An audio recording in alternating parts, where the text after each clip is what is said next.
I know you're always seeking a finish and surely would have preferred that tonight, but talk to me about how you're feeling after that win. I feel good. I feel special. You know, I just lost a title shot, and then you got to go back and beat a freaking guy that's very dangerous. The game plan will stay disciplined, hands up, take him down, smashing, make sure I control him when I take him down. Don't hunt to the submission on the first round like I did with Woodley and end up losing. So stay on top, control him, smashing him. That was a little bit of the game plan, but for sure I always want to finish. I felt bad that I didn't have a finish, but I beat a guy that a lot of guys lost, a lot of guys that a guy that a lot of guys doesn't want to fight. Yeah, I feel great, I feel special. Can you talk about how challenging it was? I mean, you talked about like bringing in Raymond Daniels and getting a feel for that, but he is one of the most unique guys in the division. So, you think you're ready, you think you know what to expect. How different was it when you got in there? I got ready with Raymond Daniels, 3 guys. Raymond Daniels, my guy that was here with me, Jason Jackson, a beast, number 3 of the Bellator. He was the one doing the cage defense, the fed takedown, and he gave me such a hard work that I felt ready. No, Raymond Daniels, Jason Jackson, Leon Jimenez, all my guys at Sanford. I felt great. I felt ready for sure. It's still tricky a little bit. He hit me with a freaking spinning kick on my neck. My neck's sore right now, but besides that, I'm healthy, I'm good, and I'm happy with that weight. Crowd obviously voiced their displeasure a little bit at some point. I mean, you're hearing that in your mind, but you've got to stay in this position to win the fight. Is that difficult to stay disciplined? I mean, what's going through your head as you're hearing the crowd? I just lost my fight for the title because I wasn't disciplined. It wasn't as hard to stay disciplined. I want to win. I want to become a champion. And they give me such a tough guy to fight. A guy that Leon said no, Colby said no. I said, give me this guy, I don't care. And I got to stay disciplined. That was my whole training session. Every day of my preparation, I listen to my coach, I want you disciplined. Before we start sparring, I want you disciplined. I want the hands up. I want you light on your feet, moving. When you go, you go. If you're not feeling like it, keep moving, keep the hands up, stay active. And it paid off. Like I said, it's a big win over a tough guy. You had a handful of names ready. I think they all make sense because they're all right there with you. But are any of those matchups more preferable to you than others? Not really. I just took the NMF belt. I can take the BMF belt. If Leon won, he can get it. If Nate won, he can get it. I know I just got a title shot. I can't ask for another title shot. I don't believe they're going to give it to me. So I want to keep working. I want to keep staying disciplined, keep getting better. I need to find that balance to stay disciplined, but at the same time get a finish. I'm just going to keep working. Give me any one of these guys. Only thing, I like Masvidal fight a lot, but he just got 2 losses. And he make a lot of money, so he got to give me an extra check to fight him. But I fight Masvidal next, but put me on a pay-per-view card, I'll fight him, and it's going to be a crazy one. Go to your left. What was the secret to getting Stephen down so many times? I mean, I don't remember him being taken down that often. He never fought me, but the secret was Jason Jackson, Bellator number 3 on the world. That guy he was the guy. 2 guys. Like I said, Raymond Daniels give me the decency, and Jason defended the takedown. They make me ready. A lot of variations, a lot of things. They got very strong. My guys from IAGP, my strength conditioning coach, they led me very, very strong. And all the preparation for the Kamaru fight, I think I learned so much, and that got me ready. I was getting ready to fight Kamaru. It didn't wait the way I went, but I was very well prepared to clinch a lot, to scramble a lot. We keep growing on the preparation for sure. We change a lot of the styles, but I have that gorilla power right there. As soon as I get a hold of him, and I was remembering the training, as soon as I get a body lock, I was just like, man, the guy's not as strong as Jason. It felt so good, when you expect the guy to be a freaking monster, and when you get a hold, oh, he's not that monster. That feels good. How well did he defend? Because when you did get him down, it didn't seem like you ever really threatened anything. I mean, the harder part was to get close. I need to be very aware to don't get any counter shot, trying to get the angle, but he was very sneaky. But as soon as I got in, I felt great. I said, okay, it's a matter of time, take that guy down. Let's make sure we get a good grip. We stay strong, stay busy, as soon as I get a good position, I went for, and I think it was 3 times. The 3 times that I tried, I took him down. And 2 other questions for me. Number 1, how do you break down Colby against Usman? Now that they fought each other, what changes do you think each guy would make, and who would you favor? My favorite is Kamaru. I mean, I never trained with Colby, but I trained a lot with Kamaru, the tough guy. He just beat me, just beat Masvidal. We stay active, we stay training. Colby broke his jaw. Like, Kamaru break Colby's jaw. I think Kamaru gets more power. You don't see... I think I never saw Colby knocking everyone down or even knocking no one out. Kamaru does. Kamaru has a freaking gas tank to a good wrestling. Yeah, Kamaru's the favorite, I think. He 10 more fights against Colby, I think he won every single one. And then lastly for me, you had talked about your discipline being important. Tactically, what do you think? Anything you have to change in the rematch when you finally do get Kamaru? Yeah, a lot of things I gotta change in my preparation. I did a lot of mentally change, a lot of things. I got very angry at that fight, very emotional, and that took me out of the fight. I gotta stay disciplined, a little bit more technical mistakes that I made it, and I'm gonna keep evolving. That's why I want to fight, and I do believe in 1 or more 2 fights to get another title shot, and I don't mind with that. I'm just gonna keep getting better, keeping discipline, and putting a lot of tools on my game. I just showed a lot of guys, Johnny Hendricks, Tyron Woodley, a lot of guys couldn't take Wonderboy down the way I did, and yeah, still gonna get better and try to get a finish next time. But yeah, I'm gonna keep getting better. Gilbert, to your right over here. Yep. Were the constant level changes in round 2 and 3, was that a part of the game plan? Yeah, a lot of that was, I gotta make him gas, you know. So sometimes he got on the distance and he was very effective coming forward, and then I like, okay, and then I listened to my coach Daniel Kami Barzini, hard change level, and then I change and say, oh, okay, you don't like that, and then yeah, after that I started listening to my coach, staying disciplined, and that's what I did.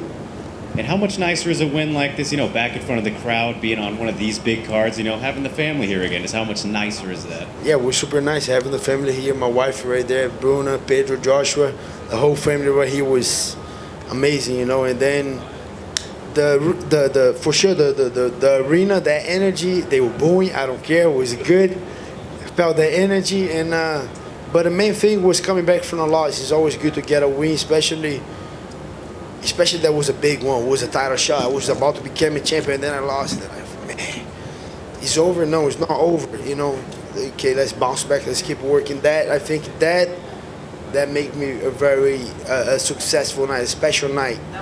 Be able to bounce back. You know, like, okay, with the dream still alive. Let's go. Did you get a chance to see the main event, and just what did you think about it? I saw a little bit. I was taking a shower, and then the kids started yelling, and then I'm like, oh. But when I saw the kick, I think he kicked right, and then Poirier blocked. He stepped back on it. Yeah, oh.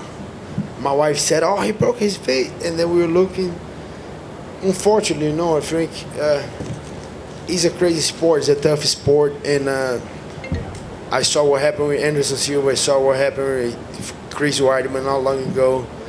We saw what happened to Conor. So it's unfortunate. It's a very hard sport, and we gotta appreciate these guys when they are out there putting the show. And it's unfortunate. I was looking forward so much for this fight, but it is what it is. You know, I think Conor gotta take for sure a little time off, heal up. But I wasn't watching. I don't know. I didn't know how the fight was going, but it's an unfortunate situation. And do you think that he's kind of crossed the line a little bit with, you know, you mentioned your family right there, but if somebody was doing that to you, is that too much, how he's been bringing in Poirier's wife and everything to the conversation? What he was doing? He's been talking, you know, trash talk about family, Dustin's family, and, you know, wife and everything. He tried to get on each... We tried to get on each other's mind, I think.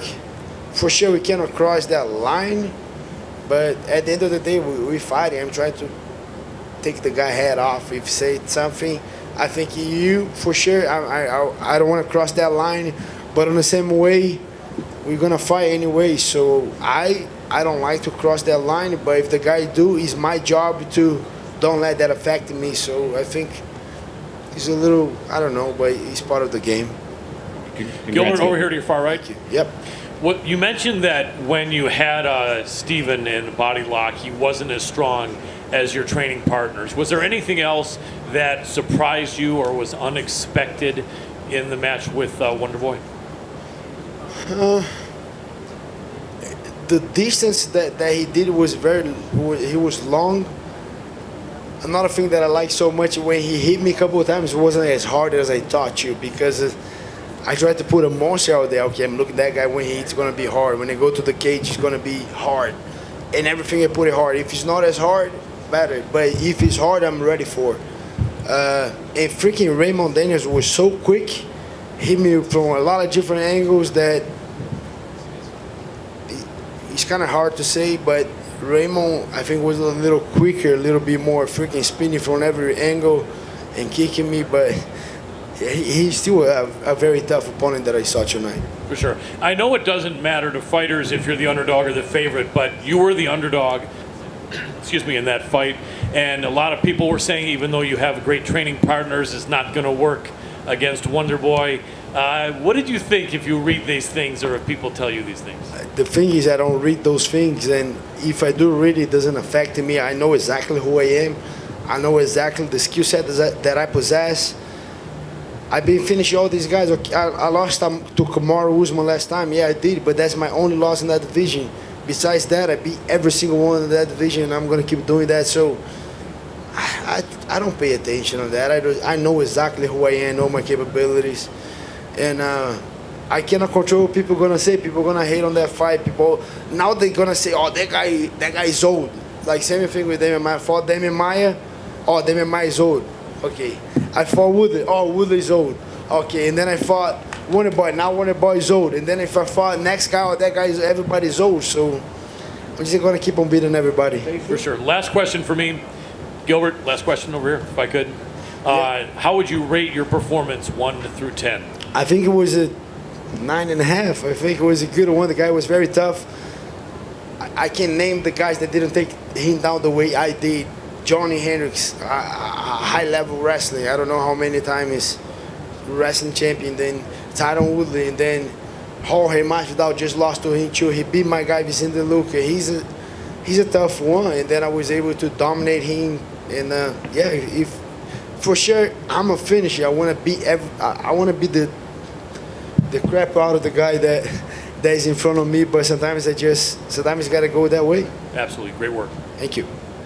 Durinho, tudo bom? Aqui em português, por favor. Durinho, o quão importante foi para você ter participado da sua amizade com o Vicente Luque, a luta do Luque contra o Thompson? Eu sei que vocês têm uns estilos muito diferentes, mas que tipo de lição, que tipo de conselho você tirou dali? Então, eu vi muita coisa na luta do Vicente. Eu estava no corner dele, estava lá, eu fazia os sparrings, eu mandava um vídeo para ele, ele ia vir para a luta, mas acabou que fechou a luta dele. Daí ia atrapalhar muito se ele viesse, mas a gente se falou direto, ele mandou mensagem antes da luta também. E a hora que ele me deu rodado, que me deu uma balançada ali, eu perdi as pernas, porque eu lembrei muito do Vicente. Numa hora que o Vicente se machucou um pouquinho na luta, que sentiu um golpe, ele ficou com a mão alta, mexendo bastante ali, ciscando, e o Steven não vem. Eu lembrei muito disso. Eu falei, putz, se ele quando a gente tomar um knockdown, ficar igual o Vicente ali com a mão alta, mexendo ali, dá umas fitas que ele para de vir, se eu precisar de tempo para me recuperar. Então isso foi uma das grandes coisas, de várias outras coisas que eu peguei daquela luta contra o Vicente. Eu te perguntar desse knockdown, foi de fato um knockdown? Você chegou próximo ali? Qual foi a sensação? Foi um rodado aqui atrás da nuca. Deu perna um pouquinho ali, mas aí lembrei daqui, já estava automático ali, se eu tomasse algum golpe de dar uma fintada, de mexer bastante. Perdi a perna um pouquinho, mas recuperei muito rápido. Não chegou a ser um knockdown que eu não caí, não fiquei mal ali, só tive que apoiar a mão e voltar. Depois de algumas lutas durante a pandemia, todo esse processo sem público, voltar com o público e ser vaiado, como é que foi lidar com isso? Pareceu que você lidou numa boa ali, mas como é que foi a sensação? Foi irado. Na real, quando acabou a luta, e eu vi a galera ali, pra mim eu tava no Brasil, daí a galera tá me... eu falei, não tô no Brasil não. Mas a galera vaiando ali, a energia da galera foi irada, não tem problema não. Próximo passo, quando a gente pode ver o Durinho de volta e contra quem seria o ideal para você? Acho que outubro ou novembro ali, qualquer um, falei 3 nomes lá, Ney Dias, o Masvidal, o Leon Edwards, aí são os 3 caras que me interessam. Para finalizar então, the last one, Se puder olhar para essa câmera aqui, estou ao vivo aqui, o pessoal da G-Fight, mandar um recado pro Brasil. Valeu, galera do Brasil, muito obrigado. O sonho tá vivo, vamos pegar esse cinturão. Obrigado pela torcida.